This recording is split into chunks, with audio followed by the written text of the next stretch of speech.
El secreto. No pocos eran los españoles que se regalaban la vista viendo pasar a la negrita Antonia vendiendo fruta por las calles de Ocotlán.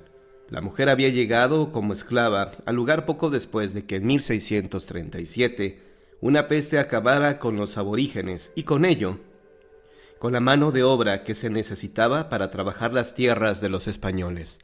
Muy devastada había resultado esa región en que los indios americanos habían tenido que sufrir además la crueldad del conquistador Nuño de Guzmán, quien había sentado sus reales en el territorio conocido entonces como la Nueva Galicia. La bella joven había llegado desde muy niña acompañando a sus padres que venían directamente de África y llegaron hasta Cuba, donde los españoles habían aniquilado a los nativos. De ahí fueron llevados a la península de Yucatán y por último habían sido conducidos hasta lo que hoy es el estado de Jalisco. Su amo español los tuvo en su poder un par de años y luego, por extrañas razones, dio la libertad a la familia y no solo eso, sino que les regaló una parcela en la que la familia sembró algunas frutas, aprovechando los conocimientos que habían adquirido mientras fueron esclavos. Para entonces Antonia estaba en la plenitud de su adolescencia y ya ejercía una extraña fascinación en casi todos los varones que la observaban. Además, siempre cargaba como si fuera su bebé un bulto que había traído de Yucatán y del cual rara vez se separaba. Las malas lenguas decían que se trataba de un niño que había engendrado con su examo. «Pues será el cadáver», decía una de las viejas del lugar, «puesto que nunca se le ha visto destaparlo». «No, se cuenta que ya lo traía desde que llegó», replicó otra. Lo cierto fue que ni sus padres pudieron saber nunca qué escondía Antonia entre los brazos, envuelto en una vieja tela, y del español ninguna información se pudo obtener, pues abandonó estas tierras sin que hubiera explicación alguna, dejando abandonada su propiedad. Un malhado día, don Ruy Baltasar, un funcionario menor de la alcaldía mayor de Poncitlán, a la que pertenecía Ocotlán, se dedicó a contemplar la bella figura de la negrita Antonia, mientras bebía jerez en la calle, acompañado de algunos españoles que había ido a visitar, y de inmediato se quiso enterar de todo lo referente a la huérfana. Enterado de todo lo que se sabía de Antonia, decidió que una vez concluidos los trámites que la habían llevado a Ocotlán, la abordaría en su mismo domicilio. Estaba decidido a hacerla su esposa. Al día siguiente, se apersonó en la pequeña huerta de la negrita Antonia. Quitándose el sombrero, saludó. «¡Hey, buenas y santas tardes tenga la señorita!». La muchacha lo miró extrañada a través de la ventana de su cocina, en la que guisaba el almuerzo. «Buenas tardes», respondió muy seria.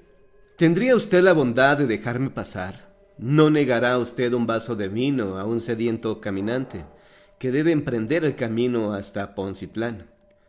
Antonia miró de arriba a abajo la vestimenta de regular calidad del hombre y aunque desconfiaba, lo dejó pasar. Lo primero que el hombre vio al entrar a la estancia fue un gran crucifijo. «Oh, ya veo que este es un lugar santificado». Antonia salía de la cocina y se acercó a la mesa llevando un vaso de barro lleno hasta la mitad con vino, el cual el hombre apuró apenas se hubo sentado. Se limpió los bigotes con los dedos y se quedó mirando el bello rostro de la anfitriona mientras sonreía socarronamente. Ella sabía que tenía que responder algo por pura cortesía, y así dijo: «No es mala su apreciación sobre mí, que aquí reina nuestro Señor Jesucristo». Pero añadió: «Sin embargo, el que usted lo dijera apenas entrando, y del modo en que lo hizo, me ofende al pensar que usted tenía otra concepción de mi hogar, en que, como se sabe, vivo sola, y ello se presta a toda clase de habladurías». Y luego agregó con tono aún más severo: «Y más sabrá si sabe que usted ha permanecido demasiado tiempo aquí». El rostro del visitante se descompuso de manera enérgica, y en sus ojos brilló aún más la lujuria, la cual la negra Antonia había notado en su mirada apenas le vio dentro de su casa. «Pues bien, ya he cumplido con la enseñanza cristiana de dar de beber al sediento, así que...». El hombre saltó hecho una fiera sobre ella. «¡No te atrevas a correrme, maldita manumisa!», balbuceó mientras con una mano de hierro le apretaba el frágil cuello contra la pared. Quedaron callados un buen rato, mientras el funcionario contemplaba los bellos ojos femeninos y los carnosos labios que anhelaba besar.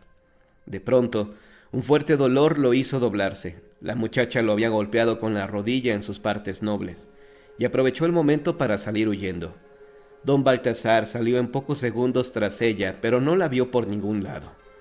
Le extrañó mucho la rapidez con la que había desaparecido, pues en el entorno cercano no había árboles ni vallas tras de las cuales la mujer hubiera podido esconderse.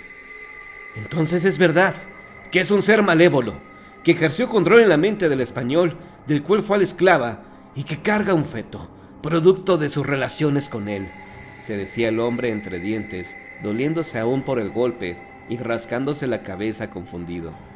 ¡Ah! Pero sé cómo obligarla a que sea mi mujer. Y de inmediato se puso a hurgar en todos los rincones de la casa, en busca del extraño bulto que se decía que cargaba la negrita Antonia. Tras cerca de una hora de buscar, volteando a ratos hacia la puerta, por si regresaba la dueña de la casa, una duela del piso de la cocina se quebró bajo su pie y vio a la luz mortecina de la tarde una manta vieja. ¡Reyes! ¿Pero qué diablos es esto? En cuanto pudo extraer el bulto, descubrió que la tela envolvía un rollo amarillento, que resultó ser un códice antiguo con signos y dibujos extraños. De modo que esto es lo que ocultaba la maldita.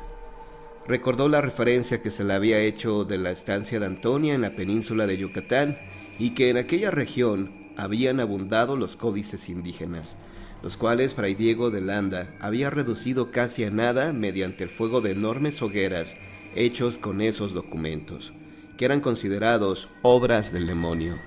Volviendo a enrollar el códice, lo acomodó entre sus ropas y se dispuso a ir en busca de su caballo para partir a toda prisa a ver al comisario del Santo Oficio, don Elías Valverde, que sabía que se hallaba por esos días en la alcaldía de Poncitlán.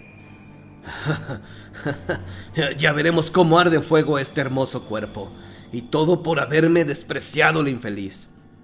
No obstante, detuvo su camino en medio de los árboles cuando creyó ver a la negrita Antonia correr hacia la espesura. No, masculló y se remordió una punta del bigote. Creo que primero trataré de llegar a un acuerdo con ella.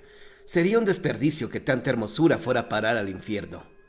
Trató de andar entre la hierba a caballo, pero pronto tuvo que desmontar y seguir a pie. La luz de la luna ya se mezclaba con la poca claridad que el sol moribundo daba a aquel paraje. Poco a poco todo fue quedando en penumbras y de pronto don Ruy Baltasar creyó escuchar ruidos extraños provenientes de las sombras. ¡Antonia!, gritó fieramente para alejar el miedo y al mismo tiempo acarició la empuñadura de la daga que pendía de su cinturón. Tengo en mi poder lo que mucho atesoras, si no quieres que llegue a las manos de la Santa Inquisición. Entonces, un resplandor se vio a lo lejos. Era la negra Antonia, quien se acercaba con una antorcha en la mano. El funcionario español quedó aún más asombrado por su belleza, que tenía algo de diabólico a la luz de las llamas. ¡Qué demonios! ¿Acaso no tiene usted curiosidad por ver hasta lo último de ese códice? ¡Depravada! ¿No sabes que esto te puede llevar a la hoguera?, dijo el hombre agitando el rollo ante la nariz de Antonia. De modo que si no quieres ir a parar ante el tribunal de la Inquisición, deberás ser mi mujer. De ningún modo. Por mí puede llevarlo a los inquisidores, pero ¿no quiere al menos saber antes qué hay en ese papel? Yo gustosa se lo habría mostrado si usted me lo hubiera pedido, pero fue usted tan impulsivo y necio. El español desenrolló el códice de golpe. Pero, ¿qué puede haber aquí sino basura? Signos y rayones que no entiendo. Y exclamando esto, echó un nuevo vistazo al códice. ¿Lo ves? Idioteces. Y ni siquiera creo que sea cosa del demonio, pero ellos bien que lo consideraban así. De pronto descubrió un dibujo que le llamó vivamente la atención. En uno de los extremos del documento. Pero... ¡No, un momento! ¿Quién es este que...? Fue lo último que dijo. Los pájaros abandonaron los árboles espantados por un alarido de muerte. Al día siguiente, con el rostro cocido por los intensos rayos del sol, fue hallado el cadáver de don Ruy. De inmediato se inició una investigación sobre la causa de la muerte, pero no se pudo poner nada claro, puesto que el cuerpo estaba intacto. Se instruyó al comisario Elías Valverde para que interrogara a todos los sospechosos. El hombre viajó desde Poncitlán hasta Ocotlán y en primer lugar visitó la casa de Antonia, dado los rumores que corrían de la región acerca de la maldad de la bella mujer. Antonia miró a don Elías y a los dos alguaciles que la acompañaban a través de la ventana de su cocina. Su rostro lucía de lo más fresco y apacible. Los invitó a entrar al tiempo que acomodaba su pelo con evidente coquetería. Mientras era interrogada, uno de los alguaciles descubrió la duela rota de la cocina y se encaminó hacia ella. Pero la negrita Antonia lo detuvo con su suave mano y lo conminó a sentarse de nuevo y a saborear un vaso de buen vino. Pero el alguacil miró a la mujer y luego el suelo de la cocina, del cual sintió emanar un olorcillo a sangre que hizo que el terror corriera por sus venas. El hombre se sentó y no volvió a moverse durante el resto de la entrevista. Minutos después, y luego de que Antonia parecía haber resuelto las dudas del comisario a entera satisfacción de éste, los hombres empezaron a despedirse. La mujer parecía haber ejercido una extraña fascinación en ellos mientras estaban alojados en su casa, pero en cuanto estuvieron afuera, el comisario recordó uno de los motivos principales que le llevaron a esa vivienda. Así que luego de agitar la cabeza y de golpearse la frente para castigar su aturdimiento, viró y dijo a la negrita Antonia: «Lo había olvidado.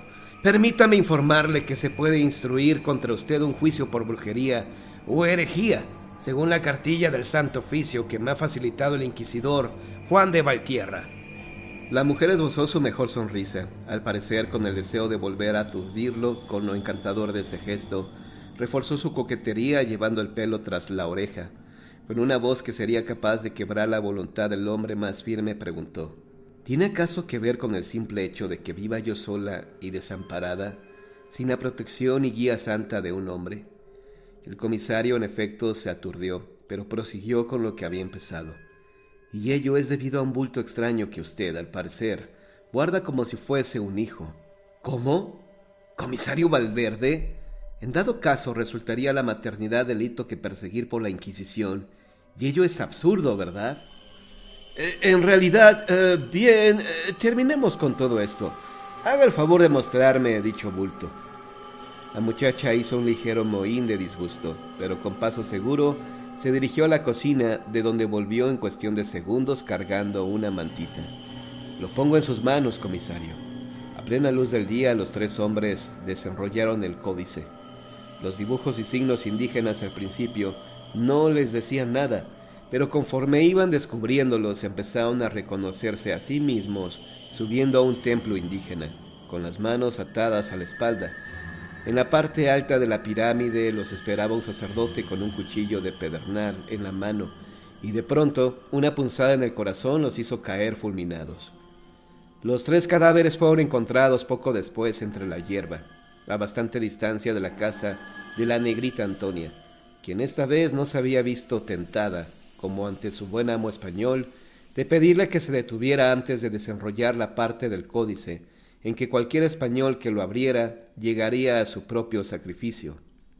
Se cuenta que después de que ella murió de vieja, un indígena entró a saquear su casa y se llevó el códice misterioso, el cual pudo leer, aunque con cierta dificultad, por ser descendiente de un sabio indígena, y descubrió que en él había dibujos sobrepuestos con una pintura extraña, la cual olió y probó: ¡sangre!